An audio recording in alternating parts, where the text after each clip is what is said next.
Hola, ¿qué tal? ¿Cómo les va? Buenas noches. Usted sabe que la televisión tiene un efecto hipnótico, es decir, suspende los efectos de la realidad mientras uno está frente a la pantalla.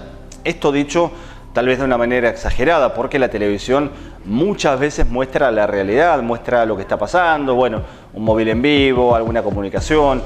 Pero la televisión, señora, señor, la televisión es otra cosa.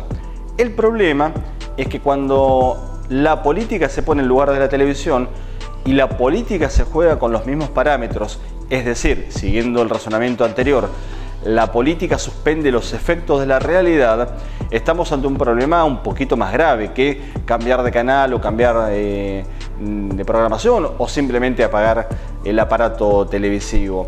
Porque la política influye y determina muchos de los actos de nuestra vida cotidiana, digo, desde el precio del pan al precio de la luz, desde las leyes que rigen la vida en comunidad, hasta una proyección que pueda hacer un empresario para invertir o la certeza que vaya a tener un trabajador de lo que va a cobrar el mes que viene, si es que tiene trabajo.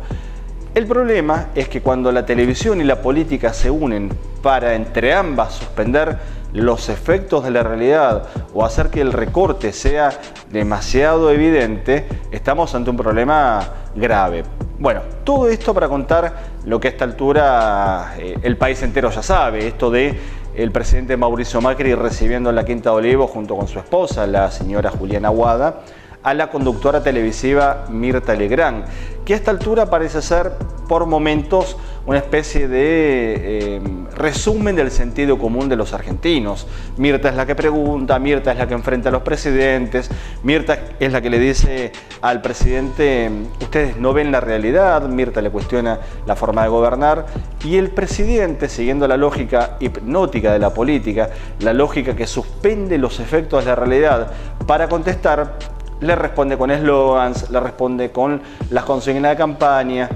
Bueno, eso es lo que está dejando por estas horas esta comunión de la política y la televisión, esta posverdad, como se viene hablando hace algún tiempo, y a la que algunos en estas últimas horas lo redefinieron como la posmentira.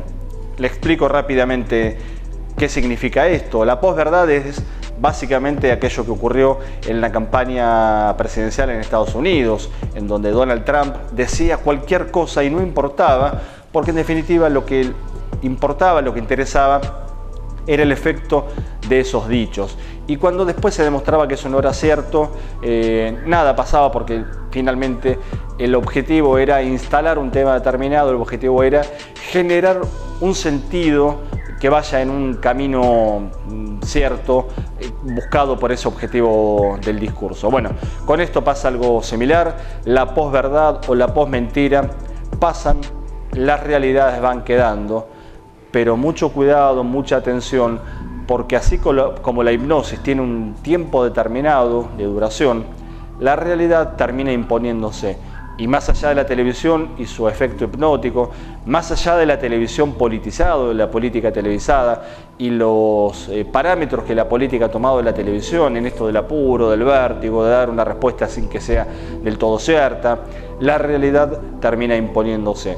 En el momento en que los gobernantes, en el momento en que los políticos se dan cuenta que esa realidad los sobrepasa, a veces en la historia es demasiado tarde. Esperemos estar a tiempo en este momento de la Argentina, cuando termina hoy justamente un verano de los más calientes de los últimos años y se avecina un otoño bastante cargado de problemas por resolver.